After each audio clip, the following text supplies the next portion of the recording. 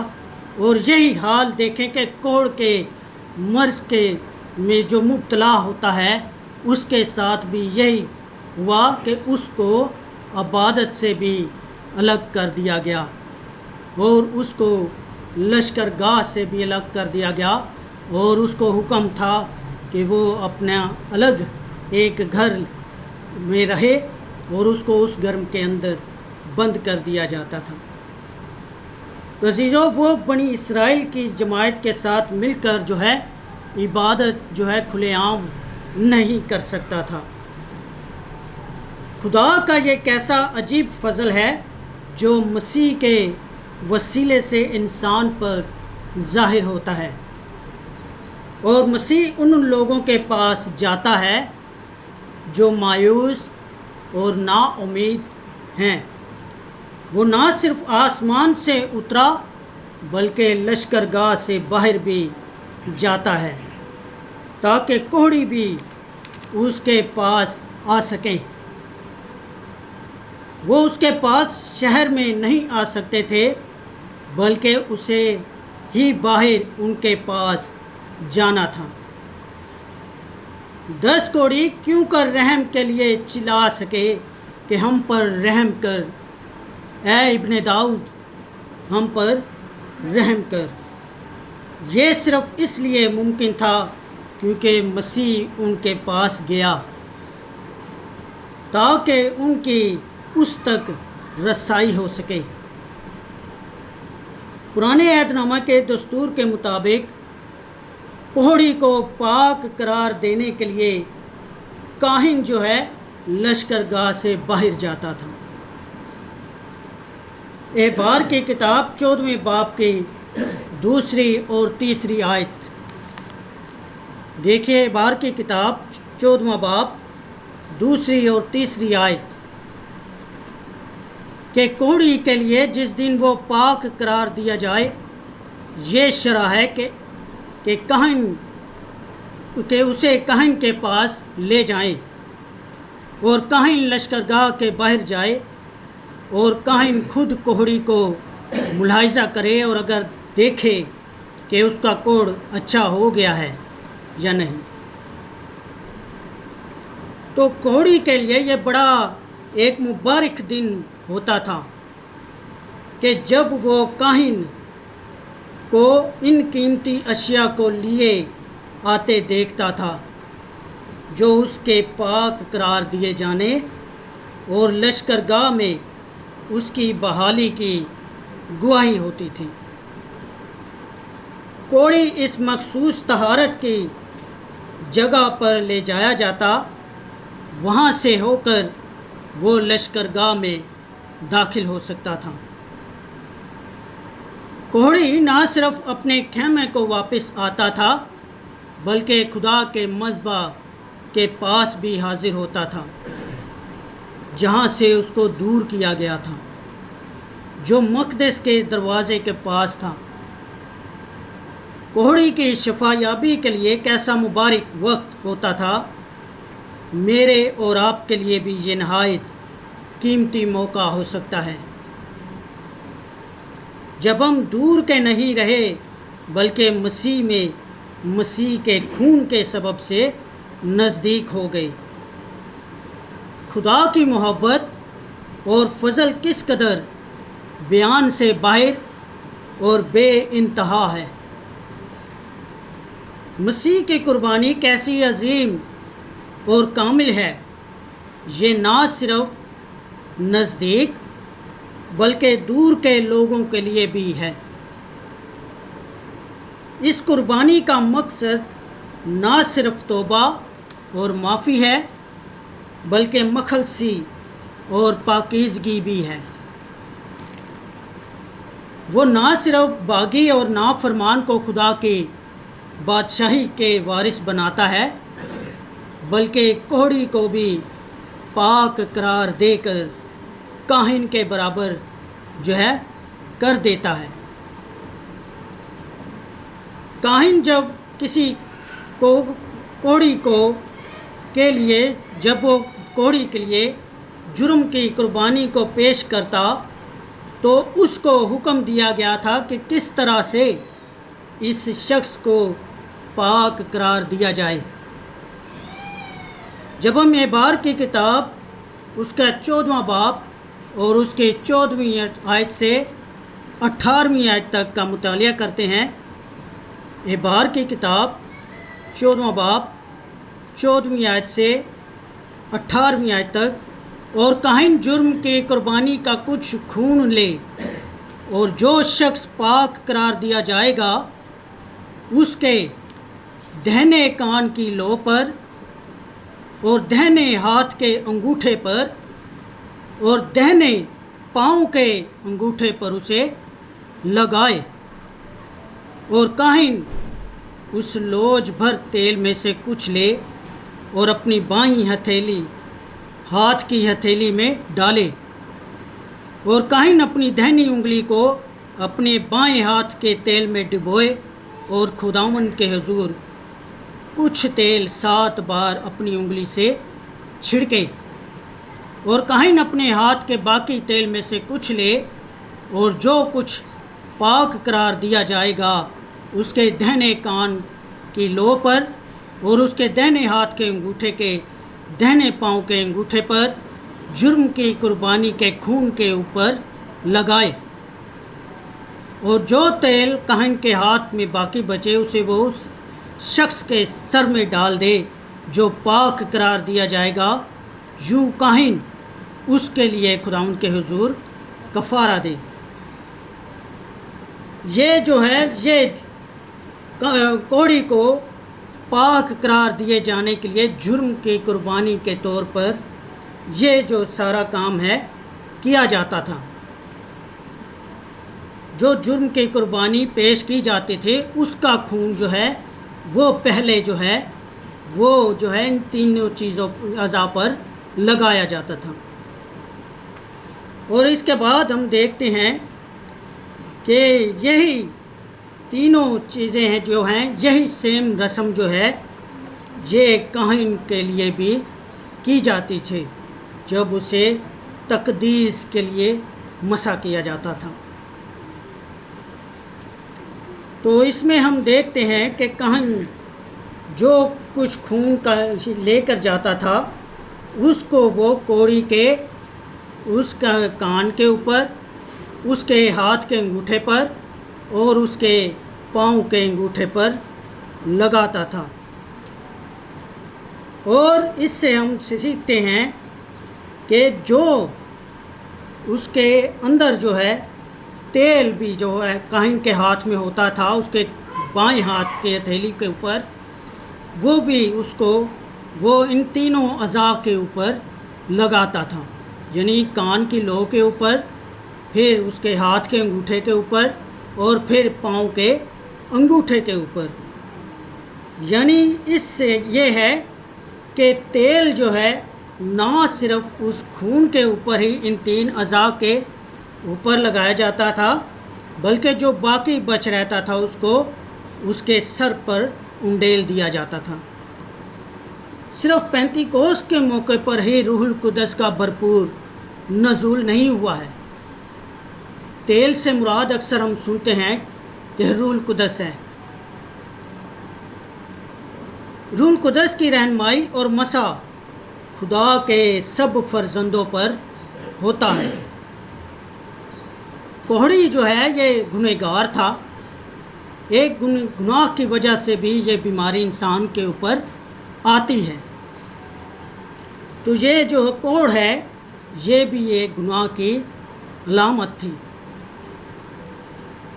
جو رسم کوڑی کو پاک صاف کرنے کے لیے ادا کی جاتی وہ کاہن کے لیے بھی ہوتی تھی، تو اسی سے جو اس بات کے اندر ہم سیکھتے ہیں کہ جو یہ بات ہے کہ جو اس کا نشان ہمیں دیا جاتا ہے کہ گنہگار کی مخلصی کے باعث ہی اس کی رسائی جو ہے اس بیرونی صحن میں ہے جو مقدس کا صحن ہے، اس کے اندر جو ہے اس کی رسائی ہے، بلکہ اب وہ مقدس میں آنے اور خدمت کرنے کا بھی حقدار ہے۔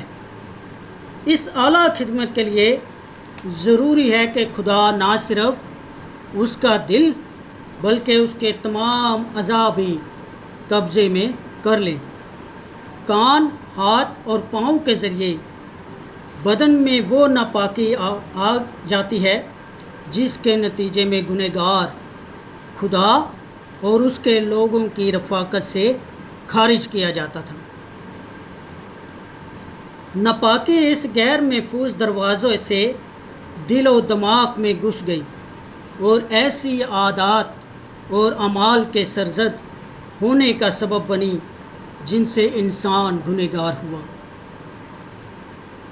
مسیح کے کفارے کا مقصد یہی تھا کہ پاک کر کے اپنی خاص ملکیت کے لیے ایسی امت بنائے جو نیک کاموں میں سرگرم ہو۔ مقدس پولس رسول تیتس کے نام خط 2 باب کے 14ویں آیت میں یہ فرماتے ہیں، اور ہاتھ اور پاؤں کے انگوٹھے پر، کان پر جو خون لگایا جاتا تھا اس بات کی علامت ہے کہ وہ مسیح کی چھڑائی ہوئی ملکیت ہے اور صرف اس کے لیے محفوظ ہے۔ اب وہ مسیح کے سننے کا، کام کرنے کا اور چلنے کے اعضاء میں شامل ہے۔ بس آئندہ کو خود غرضی کے لیے ان کے استعمال کی اجازت نہیں، بلکہ ان اعضاء کو مسیح کی مرضی پر چلنے کے لیے وقف کرنے کی ضرورت ہے۔ لوکا کی انجیل کے 17ویں باب میں یسوع مسیح اپنے شاگردوں سے کہتے ہیں کہ یہ نہیں ہو سکتا کہ ٹھوکریں نہ لگیں۔ اس 17ویں باب کے پہلی آیت سے یسوع مسیح جو ہیں اپنے شاگردوں کو گناہ کے بارے میں بتاتے ہوئے کہتے ہیں، گناہ کے بارے میں تعلیم دیتے ہوئے کہتے ہیں، اور پھر وہ آگے چل کر وہ ان کے ایمان کے بارے میں بتاتے ہیں کہ آپ کا ایمان جو ہے وہ کیسا ہونا چاہیے۔ اور پھر جب یہ ساری تعلیم ان کو دے رہے ہوتے ہیں، وہاں سے چل رہے ہوتے ہیں تو سامریہ اور گلیل کے بیچ سے ہو کر جا رہے ہوتے ہیں۔ وہاں پر ان کو یہ 10 کوڑی ملتے ہیں۔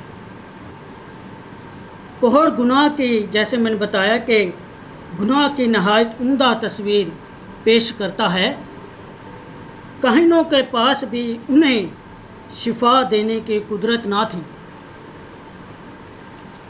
جو کاہن تھا وہ ان کو شفا نہیں دے سکتا تھا، صرف ان کے اتنا اختیار اس کے پاس تھا کہ وہ صرف ان کو پاک قرار دے سکتا تھا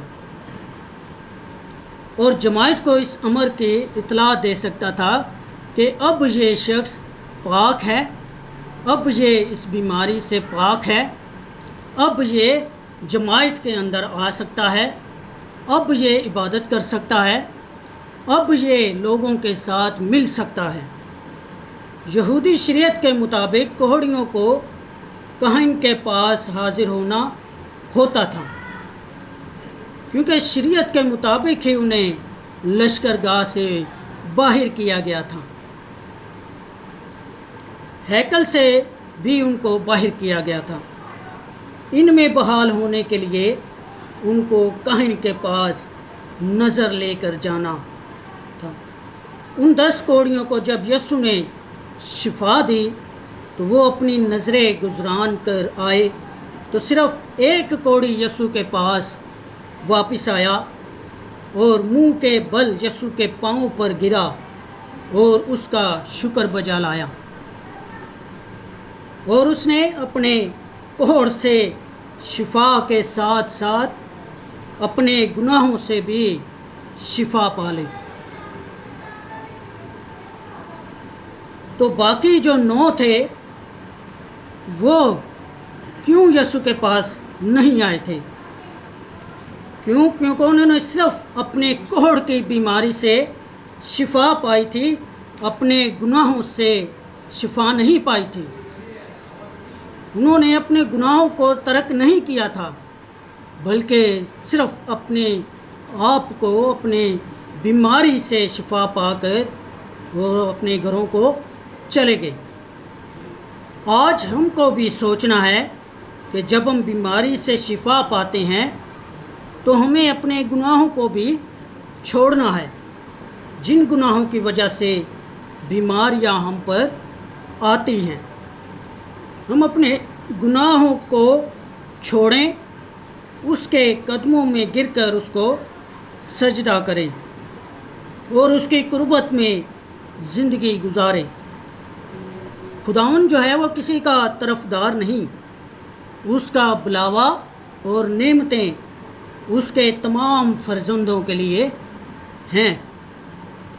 اگر ہم اپنی بیماری سے شفا پا کر، اپنی بیماری سے رہائی پا کر، چھٹکارا حاصل کر کے خداوند کے حضور میں اپنی شکر گزاریاں پیش نہیں کرتے تو پھر ہم جو ہیں اس کے حقیقی طور پر اس کے حضوری میں جھکنے والے نہیں بن سکتے۔ ہم حقیقی طور پر اس کی جو اس قربانی ہے اس کو پھر قبول نہیں کرتے۔ تو کیا ہے کہ ہمیں اس کی حقیقی قربانی کو قبول کرنا ہے۔ ہمیں بھی اپنی تمام سوختنی قربانی اس کے حضوری کے اندر گزرانی ہے۔ جو ہمیں سوختنی قربانیاں جو اپنی گزرانی ہیں، وہ سوختنی قربانیاں ہماری ہیں کیا؟ وہ سوختنی قربانیاں جو ہمیں گزرانی ہے خداوند کے حضور میں، جو کوڑی جو ہے وہ آخر میں اپنی سوختنی قربانیاں گزرانتے تھے، یہاں پہ ہمیں جب ہم بیماریوں سے شفا پا جاتے ہیں، جب ہم اپنی گناہوں سے چھٹکارا حاصل کر جاتے ہیں، تو پھر ہمیں سوختنی قربانیاں جو گزرانی ہے وہ کیا ہے؟ شکر گزاری اور تابع داری ہے، جس کا نمونہ مسیح نے ہمیں دیا ہے، ہمیں سکھایا ہے کہ ہمیں جو ہے شکر گزاری کرنی ہے۔ ہم سے کوئی خدا جو ہے، مسیح جو ہے، وہ کوئی قربانیاں نہیں مانگ رہا۔ وہ ہم سے یہ نہیں کہتا کہ آپ 1 برہ لے کر آئیں، 2 برہ لے کر آئیں، نہیں، بلکہ ہمارا مسیح ہمارے لیے قربان ہو چکا ہے۔ اب ہمارے اوپر اس کا خون لگ چکا ہے، اور پھر اس کے خون کے بعد اس نے روح القدس جو ہے وہ ہمیں دے دیا ہے۔ روح القدس بھی ہمیں مسح کے طور پر مل چکا ہے۔ تو پھر ہمیں کیا کرنا ہے؟ شکر گزاری کرنی ہے، تابع داری کرنی ہے، اس کے حضور کے اندر جھکنا ہے۔ جب ہم اس کے حضور میں اپنے آپ کو دے دیں گے تو پھر ہم خداوند کے حضور میں مکمل طور پر اپنی زندگیاں اس کے ہاتھوں میں دے دیتے ہیں، اور وہ ہمیں اپنے بیٹے اور بیٹیاں بنا لیتا ہے۔ خدا ہمیں ایسا کرنے کی توفیق دے کہ ہم اپنی شکر گزاریاں اس کے حضور میں پیش کرنے والے بنیں۔ خداوند آج کے کلام کے وسیلہ سے کثرت کے ساتھ ہمیں برکت دے، توفیق عطا کرے، اس پاک کلام کو دوسروں تک پہنچانے والے بنے۔ آمین۔